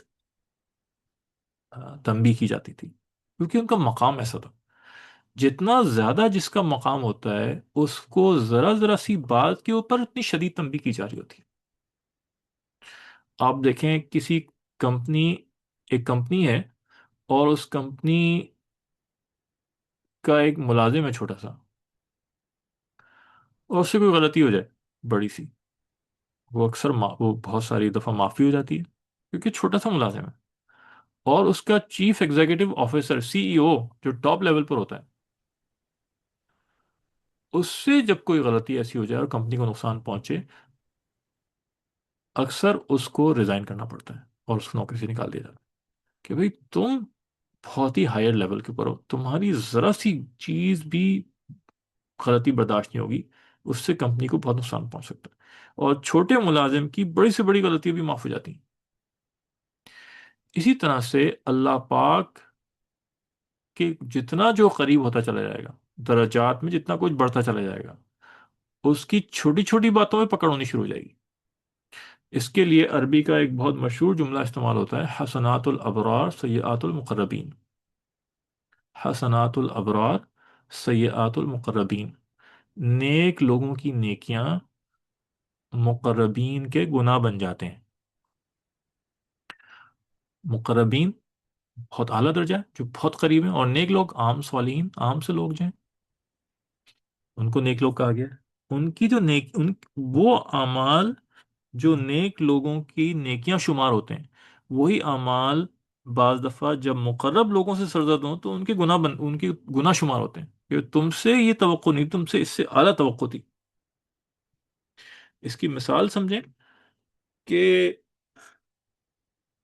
ایک چھوٹا سا بچہ، 6 سال کا 8 سال کا بچہ ایک ڈرائنگ بنا کے لے کر آئے اور وہ بناتے ہیں نا بچے چھوٹ ڈرائنگ کے، ایک گولا بنا دیا، ایک ڈنڈیاں بنا دی کہ یہ ابا ہیں یہ امی ہیں، اور ایک دو تین ترچھی آگے ترچھی لکیریں کھینچنی کہ ہمارا گھر ہے، اور دو چار ترچھی لکیریں کھینچنی کہ یہ پہاڑ ہے، اور لا کے دیتے ہیں، اور وہ کتنا خوش ہوتے ہیں ابا اماں، واہ واہ اتنی اچھی ڈرائنگ بنائی۔ اور ہم نے آفیسز میں دیکھا اکثر، وہاں پہ امریکہ آسٹریلیا وغیرہ میں لوگ کسی کے چھوٹے سے بچے نے ان کو ان کی تصویر بنا کے دی، ایسی ڈنڈیاں کھینچ کھانچ کے کہ ابا ہیں اماں ہیں، وہ اس نے لا کے اپنے کیوب میں سجا لیا کہ میری چھوٹی سی بچی نے چھوٹے سے بچے نے بنائی ہے۔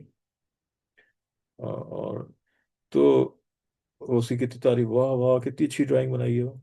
اچھا، 15 سال کا 18 سال کا کا لڑکا لڑکی وہی طرح کی ڈرائنگ بنائے تو اس کو جھاڑ جھاڑ پڑے گی، یہ ڈرائنگ بنائی ہے تم نے، ایسی بنتی ہے ڈرائنگ؟ 6 8 سال کے بچے نے بنائی تو بہت تعریف ہوئی، اور وہی اسی طرح کی آڑی ترچی لکیریں کھینچ کے 18 19 20 سال کے لڑکی نے بنائی، اس کو جھاڑ پڑی کہ یہ کوئی طریقہ، یہ بنا یہ تمہیں آتے ہی نہیں بنانا، تم اتنے بڑے ہو گئے ہو۔ تو نیک لوگوں کی نیکیاں مقربین کے گناہ بن جاتے ہیں، ان سے تقاضے بہت اولا ہوتے ہیں۔ حضرت آ، کیا کہتے ہیں، صلی اللہ تعالی وسلم، کون وہ بزرگ تھے، ایک دم سے نام میرے ذہن سے نکل گیا۔ آ، وہ مسجد میں داخل ہو رہے تھے، آخر میں سور آتے ہیں ان کے، میں نے ایک دم سے نام بھول گیا، ذہن میں کیا تھا بہرحال۔ تو آ، مسجد میں بے خیالی میں الٹے پاؤں سے داخل ہو گئے۔ مسجد میں داخل ہونے کی سنت یہ ہے مردوں کے لیے کہ سیدھے پیر سے داخل ہوتے ہیں، نکلتے الٹے پیر سے ہیں، بے خیالی میں الٹے پیر سے اندر داخل ہو گئے۔ تو ایک دم سے کہیں سے آواز آئی کہ اب اے بیل، تجھے اندر دربار الہی میں داخل ہونے کا سلیقہ نہیں آتا؟ بیل ہو کیا تم؟ تو ایک دم سے گھبرا گئے اور پاؤں باہر نکال لیے، اور پھر سیدھے پیر سے داخل ہوئے۔ وہ ان کو آواز اتنی پسند آئی کہ انہوں نے اپنے نام کے آگے سفیان ثوری رحمۃ اللہ علیہ، نام یاد آ گیا مجھے، تابعین میں سے تھے، سور بیل کو کہتے ہیں، تو انہوں نے اپنے نام کے آگے لگا دیا سفیان بل، سفیان بیل، سفیان دا بل، یہ نام کے آگے لگا دیا انہوں نے۔ ان کو اتنا پسند آیا کہ مجھے ڈانٹا گیا ایک اور، کہ ابھی بیل کہیں کے، تمہیں تمیز نہیں ہے اللہ کے دربار میں داخل ہونے کی؟ تو انہوں نے نام ہی کے ساتھ لگا، اتنا ان کو مزہ آیا اس کے۔ ہم کہیں جی ہمیں تو آج تک نہیں، کبھی ہم تو کبھی الٹے سے بھی گئے کبھی سیدھے سے گئے، ہمیں تو آج تک کبھی آواز نہیں آئی۔ تو بھائی ہمارے لیے تو اللہ پاک کا یہ کہ بھائی تم آ ہی جاؤ، کسی بھی طرح آؤ، مسجد تو آؤ، ہم تو کسی بھی طرح سے آ جائیں، مسجد آ جائیں تو یہی بڑی بات ہے، ہمیں کہاں سے آوازیں سنائی دیں گی؟ تو جتنا آدمی اللہ کا قرب اختیار کرتا ہے نا، ذرا ذرا سی بات کے اوپر اس کی شدید پکڑ ہوتی ہے، شدید غصے کا اظہار کیا جاتا ہے۔ آپ دیکھیں، آپ کو، آپ باہر کھڑی ہوں اور آپ کو جو کیا کہتے ہیں، ایک کوئی عورت گزرے، وہ ایسی کوئی جملہ کستی چلی جائے آپ کے اوپر، آپ کو برا تو لگے گا، لیکن آپ خاموش ہو جائیں گے۔ یا کیا کہتے ہیں، شاپنگ کرنے کے لیے گئی ہیں، وہاں پہ کوئی سیلز گرل کھڑی ہوئی ہے، اس نے کچھ بول دیا آپ کو، کچھ جملہ آپ کو برا تو لگا، آپ نے کچھ باتیں تو سنائی اس کو۔ یا آپ کے کام کرنے والی ماسی آتی ہے، اس سے آپ کی کوئی انبن ہو گئی، اس نے کوئی بدتمیزی کر دی آپ کے ساتھ، تو برا تو لگتا ہے، آپ بھی ڈانٹ دیں گی اس کو، مار دیں گے، پھر نکال بھی دیں گی جو بھی کچھ ہوگا، لیکن تھوڑی دیر کے بعد بات ختم ہو جائے گی۔ لیکن آپ کی سگے رشتوں میں سے، آپ کی نند ہو گئیں، آپ کی بھاوج ہو گئیں، آپ کی اللہ جانے کون ہو گئی، جو بھی ہو گئیں، کزنیں ہو گئیں، جو بھی آپ اس میں سے کوئی آپ سے بدتمیزی اور غلط جملہ، وہی جملہ بول دے اور بدتمیزی کرے، تو وہ بعض دفعہ ہفتوں مہینوں چلتی رہتی ہے ناراضگی، اس لیے کہ وہ جو تھی ماسی، وہ تو کوئی سگی نہیں لگتی تھی، اس کو نکال باہر کیا جو بھی کیا، یا معافی مانگ لی، بات ختم ہو گئی۔ یہ جو تھا یہ قریب کا رشتہ تھا، اس سے توقعات زیادہ تھی، اس نے کیوں یہ جملہ استعمال کی؟ تو جو قریب کے ہوتے ہیں نا، ان سے توقعات زیادہ ہوتی ہیں، اس لیے ان سے ناراضگی بھی زیادہ ہوتی ہے، اور ان کو جھڑ بھی زیادہ پڑتی ہے، اور ان کے لیے 100 جملے بھی زیادہ استعمال ہوتے ہیں۔ اور جو دور کے ہوتے ہیں نا، وہ کچھ بھی کہہ لیں ان کو، چلو پھر چھوڑ، تھوڑی سی معافی تلافی کے ساتھ بھی کام چل جاتا ہے۔ تو اللہ والوں جتنے اللہ والے جتنے درجات بڑھتے جاتے ہیں، جب ان سے کبھی کوئی بات ہوتی ہے تو بڑے سخت الفاظ استعمال ہوتے ہیں۔ نبی پاک صلی اللہ علیہ وسلم کے لیے کیا اللہ نے الفاظ استعمال کیے قرآن میں، جس کو فرمایا ہے، جس کا مفہوم ہے، تو مجھے عربی تو یاد نہیں اس کی، لیکن یہ مفہوم اس کا یہ بنتا ہے نا کہ اگر آپ، اے نبی، آپ جو ذمہ داری آپ کو دی گئی ہے دعوت تبلیغ کی، اگر آپ نے اس میں غفلت کی تو آپ کو دگنا عذاب ملے گا اوروں کے مقابلے میں۔ کتنے سخت جملے استعمال کیے ہیں آپ، نبی پاک صلی اللہ علیہ وسلم سے غفلت کہاں ہوگی؟ لیکن کتنے شدید الفاظ میں تنبیہ کی گئی، کیونکہ کیونکہ جو درجہ وہ ہے نا، اسی طرح سے تو یہ جو سخت الفاظ استعمال کیے ہوتے ہیں، ان سے کبھی بھی غلط فہمی میں مبتلا نہیں ہوئی۔ ایک گروہ، ایک فرقہ ان شدید الفاظ سے گمراہ ہو گیا، اور وہ صحابہ کو اور انبیاء کو پھر انہی الفاظ سے مخاطب کر رہا ہوتا ہے۔ حضرت آدم علیہ الصلوۃ والسلام سے جب خطا ہوئی تھی، اجتہادی خطا ہوئی تھی، اور ان کو جو چیز منع کی گئی تھی جنت میں، اس سے ان کا ارتکاب ہو گیا تھا، تو ان کو اللہ نے بڑی شدید الفاظ استعمال کیے نا، فَعَصَىٰ آدَمُ رَبَّهُ فَغَوَىٰ۔ عصا کا لفظ استعمال ہوا نا، گناہ کیا، اس کے لفظی معنی ہے تو گناہ کے ہیں۔ انبیاء تو معصوم ہیں، انبیاء سے گناہ نہیں ہو سکتے، یہ عقیدہ اہل سنت والجماعت ہے۔ انبیاء معصوم ہیں، انبیاء سے گناہ سرزد نہیں ہو سکتے، خطا اجتہادی ہو سکتی ہے، گناہ نہیں ہو سکتا، معصیت نہیں ہو سکتی۔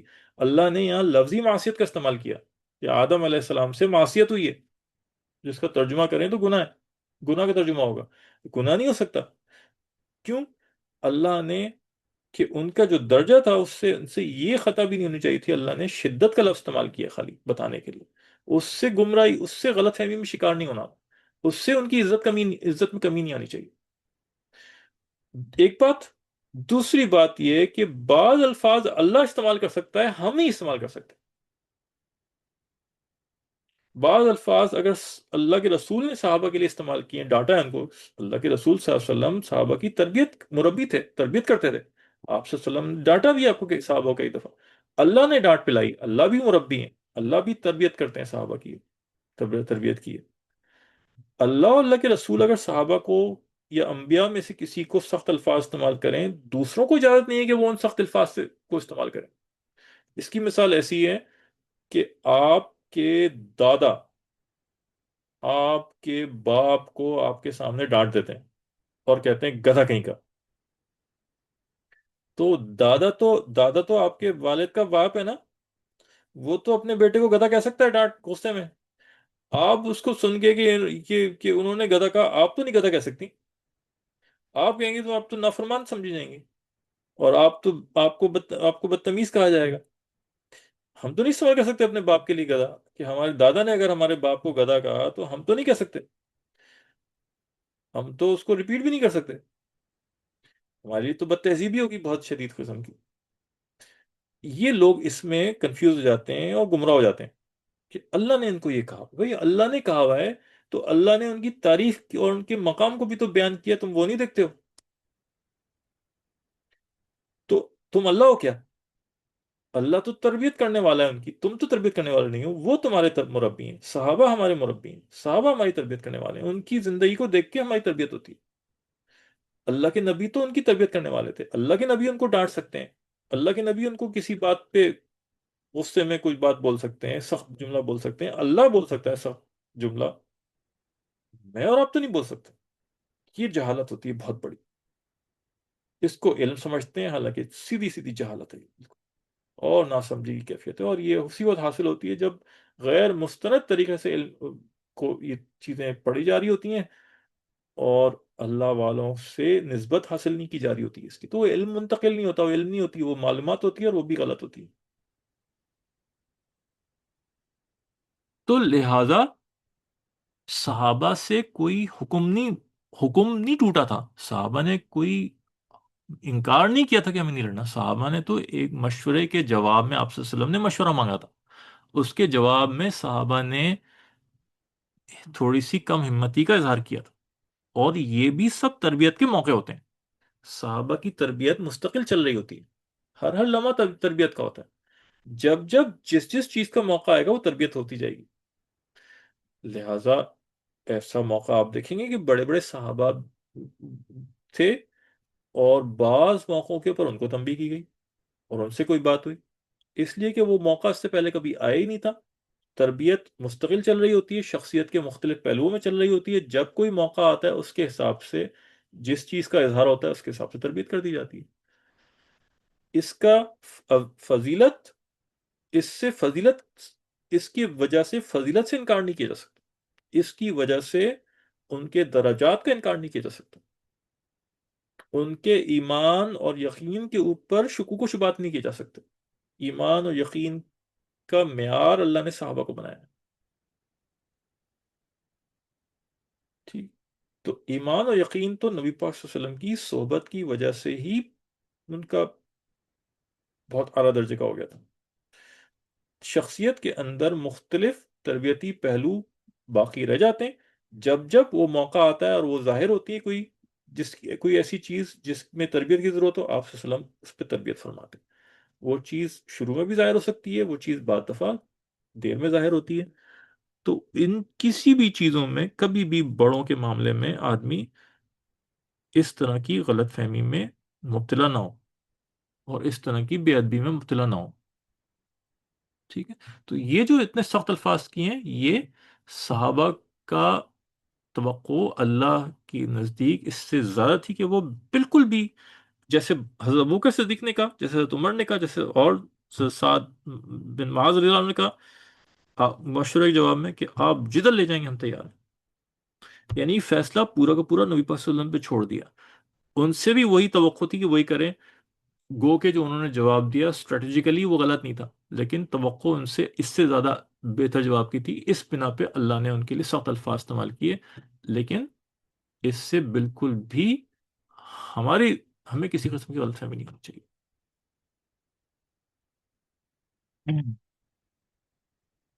وَإِذْ يَعِدُكُمُ اللَّهُ إِحْدَى الطَّائِفَتَيْنِ أَنَّهَا لَكُمْ وَتَوَدُّونَ أَنَّ غَيْرَ ذَاتِ الشَّوْكَةِ تَكُونُ لَكُمْ وَيُرِيدُ اللَّهُ أَن يُحِقَّ الْحَقَّ بِكَلِمَاتِهِ وَيَقْطَعَ دَابِرَ الْكَافِرِينَ۔ اور یاد کرو وہ وقت جب اللہ نے تم سے وعدہ کیا تھا کہ دو گروہوں میں سے کوئی ایک تمہارے ہاتھ لگ جائے گا، اور تم یہ چاہتے تھے کہ غیر مسلح جماعت تمہارے ہاتھ لگ جائے، حالانکہ اللہ تعالیٰ کو منظور یہ تھا کہ اپنے ارشادات کے ذریعے حق کو حق کر دکھائے اور کافروں کی جڑ کاٹ ڈالے، ٹھیک؟ یعنی کہ یہ وہی بات ہے کہ اللہ نے یہ بتایا تھا کہ ایک، اب یہاں پہ کلیئرلی بات نہیں فرمائی، اللہ نے مبہم رکھا ہوا، ٹھیک ہے، کہ کوئی ایک مل جائے گی، کلیئر بھی بتا سکتے تھے اللہ کیا ملے گا، لیکن ایک ٹیسٹ لینا مقصود تھا، اور اس ٹیسٹ کے اندر کہ شروع سے بتا دیں، تو صحابہ تو ٹیسٹڈ تھے ہی کہ جب بھی بتایا جائے گا جب بھی تیار ہو جائیں گے، اور تیاری کر کے، کہ جہاد کرنا ہے تیاری کر کے نکلتے رہے۔ اللہ پاک یہاں پہ اور تربیت فرما رہے ہیں اور ٹیسٹ لے رہے ہیں کہ بالکل توقعات کے خلاف اگر کرنا پڑ جائے تو تم لوگوں کی ساری خواہشات اور ساری باتیں ہر وقت اللہ کی اور رسول کی مرضی کے مطابق ہوں، اور طبیعت کی مخالفت کو لے کے پہ چلنا ہے، طبیعت کی مخالفت کرنی ہے۔ اور یہ ہم باقی مسلمانوں کے لیے بھی حکم ہے، یہاں پہ تربیت ہے کہ جس طرح سے صحابہ سے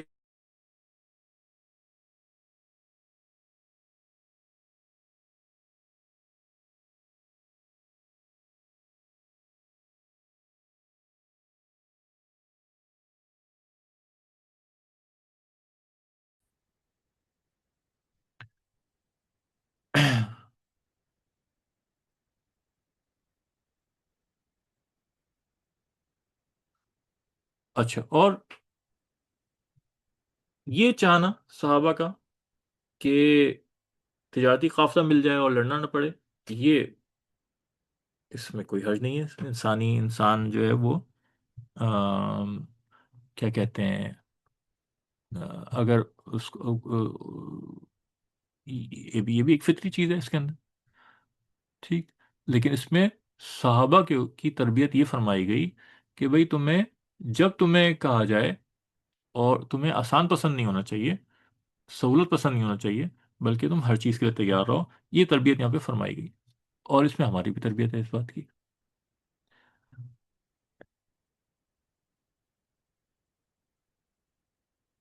لِيُحِقَّ الْحَقَّ وَيُبْطِلُ الْبَاطِلَ وَلَوْ كَرِهَ الْمُجْرِمُونَ، تاکہ حق کا حق ہونا اور باطل کو باطل ہونا ثابت کر دے، اور مجرم لوگ اسے ناپسند کریں. اذ تستغیثون ربکم فاستجاب لکم انی ممدکم بألف من الملائکۃ مردفین. وہ وقت بھی یاد کرو جب تم اپنے رب سے فریاد کر رہے تھے تو اس نے تمہیں جواب دیا کہ میں یکے بعد دیگرے آنے والے 1,000 فرشتوں کے ذریعے تمہاری مدد کروں گا. فرشتوں کے ذریعے سے اللہ نے بشارت دی تھی کہ مدد ہوگی. کبھی کہیں پہ 1,000 فرشتے کا ذکر ہے، کہیں پہ 3,000 کا بھی ذکر ہے، کہیں 5,000 کا بھی ذکر ہے. اور پھر فرشتے آئے بھی. تو یہ سوال یہ پیدا ہوتا ہے کہ 1,000 کیوں؟ ایک فرشتہ بھی کافی تھا. فرشتوں میں اللہ نے بہت طاقت رکھی ہے. حضرت جبرائیل علیہ السلام کو جب بھیجا گیا قوم لوط کے اوپر تو انہوں نے اپنے ایک پر سے پوری زمین اٹھا کے وہ کھیڑی ہے اور الٹی کر کے پھینک دی. اتنی طاقت تھی ایک فرشتے میں، اتنی طاقت ہے. کوئی مقابلہ ہی نہیں کسی کا، کوئی حیثیت ہی نہیں باقی لوگوں مخلوق کے مقابلے، مخلوق ان کے سامنے. تو ایک فرشتہ بھی کافی ہوتا ہے نا. تو یہ 1,000 فرشتے کی کیا ضرورت تھی؟ اس پہ علماء کرام نے فرمایا کہ جو جنگ ہوتی ہے نا، اس میں نفسیات کا پہلو بھی بہت اہم ہوتا ہے. اور انسانی نفسیات، مخلوق کی نفسیات جو ہے وہ تعداد ہے، تعداد سے متاثر ہوتی ہے. کہ طاقت تو اس وقت نظر آئے گی نا جب بالکل مقابلہ شروع ہو جائے گا. ٹھیک ہے نا، 10 بدس مقابلہ ہوگا، face to face, hand to hand combat شروع ہو جائے گی، لڑائی شروع ہوگی. لیکن جنگ کے قاعدے یہ ہیں کہ جنگ شروع ہونے سے پہلے ہی جنگ کو جیت لیا جائے، نفسیاتی دباؤ ڈالا جائے. اور ایک نفسیاتی دباؤ جو مخلوق پہ پڑتا ہے وہ تعداد کی وجہ سے پڑتا ہے. اب ان کو، کافروں کو فرشتے نظر آ رہے ہوں گے، مسلمانوں کو بھی فرشتے نظر آ رہے ہوں گے. اب جب ان کو نظر آ رہے ہوں گے تو ظاہر ہے وہ انسانی شکل میں ہوتے ہیں. تو ان کو تو اندازہ نہیں ہوگا طاقت کا کون ہے، کون سی مخلوق ہے یہ. تو وہ تو اس کو عام آدمی سمجھیں گے. تو ایک بہت بڑی تعداد کا وعدہ کیا گیا اور بہت بڑی تعداد بھیجی گئی کہ جب وہ دیکھ رہے ہوں گے کفار تو ان کو لگے گا کہ یہ تو بہت بڑی فوج ہے بھائی، یہ خالی 313 تھوڑی ہیں، ان کے پاس تو پتہ نہیں کتنے سارے ہیں، نظر ہی نہیں آ رہے، نظر میں ہی نہیں آ رہے، اتنے سارے لوگ ہیں، اتنی ساری تعداد ہے. تو وہ نفسیاتی طور پہ دباؤ کا شکار ہو جائیں گے. اور جب مسلمان دیکھیں گے تو مسلمان خوش ہو جائیں گے کہ ہماری تعداد اتنی زیادہ ہے تو اب ہم اطمینان سے لڑتے ہیں. تو پھر دوسری بات اس میں یہ فرمائی گئی کہ تفسیر میں یہ آتا ہے کہ وہ فرشتے ہر ہم لڑنے کے لیے بھی ان کو کبھی لڑتے بھی تھے، اور اکثر ان کو یہ حکم ہوتا تھا کہ وہ لڑتے نہیں تھے، بلکہ وہ صرف ایک روب بٹھانے کے لیے ہوتے تھے کافروں کے دل پہ، اور مسلمانوں کی اطمینان کے لیے ہوتے تھے کہ بڑی تعداد ہے. لڑنا مسلمانوں کو ہی پڑتا تھا کیونکہ دنیا دار الاسباب ہے، جہاں پہ اسباب اختیار کرتے ہوئے خود جہاد کرنا ہوگا. اور کبھی کبھی ان کو اجازت ملتی تھی، کبھی کبھی وہ لڑتے بھی تھے اور کفار کو قتل بھی کرتے تھے. لیکن اکثر و بیشتر ان کی جو مدد ہوتی تھی وہ ہمت بندھانے کے حوالے سے ہوتی تھی اور تعداد کے حوالے سے ہوتی تھی، اور کفار کے اوپر روب جمانے کے حوالے سے ہوتی تھی. آپ صلی اللہ علیہ وسلم نے بہت رقت کے ساتھ دعا فرمائی. اور جو ہے کیا کہتے ہیں، حضرت عبداللہ بن عباس رضی اللہ عنہ کی روایت ہے کہ آپ صلی اللہ علیہ وسلم نے آنسوؤں کے ساتھ دعا فرمائی، بہت جذباتی ہو گیا آپ صلی اللہ علیہ وسلم. اور آپ نے ایسا جملہ فرمایا دعا میں کہ اللہ اگر آج آپ نے مدد نہ کی تو اگر یہ جماعت مٹھی بھر مسلمانوں کی ختم ہو گئی تو پھر زمین کے اوپر آپ کا نام لینے والا کوئی نہیں ہوگا. بہت سخت الفاظ تھے. اور آپ رو رہے تھے، اور حضرت ابو، اور آپ کی کندھوں سے آپ کی چادر سر گر گئی. حضرت ابو بکر صدیق رضی اللہ تعالیٰ عنہ نے آگے بڑھ کے چادر اڑائی اور عرض کیا یا رسول اللہ علیہ وسلم آپ زیادہ فکر نہ کریں، اللہ تعالیٰ آپ کی دعا ضرور قبول فرمائیں گے، اپنا وعدہ پورا فرمائیں گے. اب یہاں پہ ایک بات یہ سمجھ کے اس کو سمجھنا ہے کہ حضرت ابو بکر صدیق رضی اللہ تعالیٰ عنہ بہت مطمئن تھے، اور حضرت صدیق اکبر رضی اللہ عنہ آپ صلی اللہ علیہ وسلم کو ہمت بنا رہے ہیں، اور آپ صلی اللہ علیہ وسلم کی ہچکیاں بنی ہوئی، آپ رو رہے ہیں. حالانکہ آپ صلی اللہ علیہ وسلم کا کے سامنے ساری چیزیں تھیں نا، حضرت ابوبکر صدیق تو کے سامنے تو ساری چیزیں نہیں تھیں. آپ صلی اللہ علیہ وسلم اللہ کے زیادہ قریب تھے، نبی تھے، سید الانبیاء تھے. تو حضرت ابوبکر صدیق کو ہمت بنانی پڑ رہی ہے، وہ پڑھا رہے ہیں، وہ پریشان نہیں ہو رہا، اور حضرت رسول صلی اللہ علیہ وسلم پریشان ہو رہے ہیں. اس بات کو سمجھیں کہ جب بڑا موجود ہوتا ہے نا تو چھوٹے مطمئن ہوتے ہیں بڑوں کی موجودگی میں، چھوٹوں کو اطمینان ہوتا ہے، چھوٹے پریشان نہیں ہوتے. حضرت ابوبکر صدیق کے لیے تو یہ بات بہت اطمینان، اور سارے صحابہ کے لیے بات قابل اطمینان تھی کہ اللہ کے نبی یہاں موجود ہیں، تو لہذا ہمیں کچھ نہیں ہوگا، اور اللہ کے نبی موجود ہیں، انشاءاللہ فتح ملے گی، اور اللہ اپنے نبی کو ضائع نہیں کرے گا. اور نبی پاک صلی اللہ علیہ وسلم اس وجہ سے رو رہے ہیں اور اس وجہ سے فکر مند ہیں کہ وہ اللہ کے قرب اور اللہ کی کا عرفان ان کو اس درجے میں جس درجے میں کسی کو نہیں ہے، اور وہ سمجھتے ہیں کہ اللہ پاک مستغنی ہے، اللہ پاک کو استغنا حاصل ہے، اللہ پاک الصمد ہے، اللہ پاک کسی چیز سے متاثر نہیں ہوتے، اللہ پاک کوئی رہے کوئی نہ رہے، اس سے اللہ کی بڑائی، اور کوئی نہ بڑائی میں اضافہ ہوگا نہ بڑائی میں کمی آئے گی. وہ ان کو اللہ کی وہ پہچان حاصل ہے جس کی بنا پہ وہ اس قدر گڑ گڑا رہے تھے اور رو رہے تھے. اور حضرت ابوبکر صدیق رضی اللہ عنہ اس لیے مطمئن تھے کہ اللہ کے نبی موجود ہیں، بڑوں کی وجہ سے چھوٹوں کو اطمینان ہو جاتا ہے.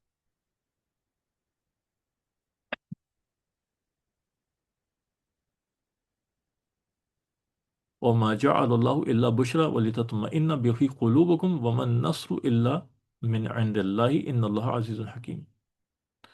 اور اللہ تعالیٰ نے یہ جواب صرف اس لیے دیا کہ خوشخبری ہو تاکہ تمہارے دل مطمئن ہو جائیں، ورنہ مدد تو اللہ کی بارگاہ کے علاوہ سے ہو ہی نہیں سکتی. بے شک اللہ تعالیٰ حقیقی غلبے والا، بڑی حکمت والا. یعنی فرشتوں کو جو بھیجا وہ اللہ نے اطمینان قلب کے لیے بھیجا. اصل تو اللہ ہی کے حکم سے ساری چیزیں ہونی ہیں. ٹھیک؟ یہ بات ہے. اچھا جی.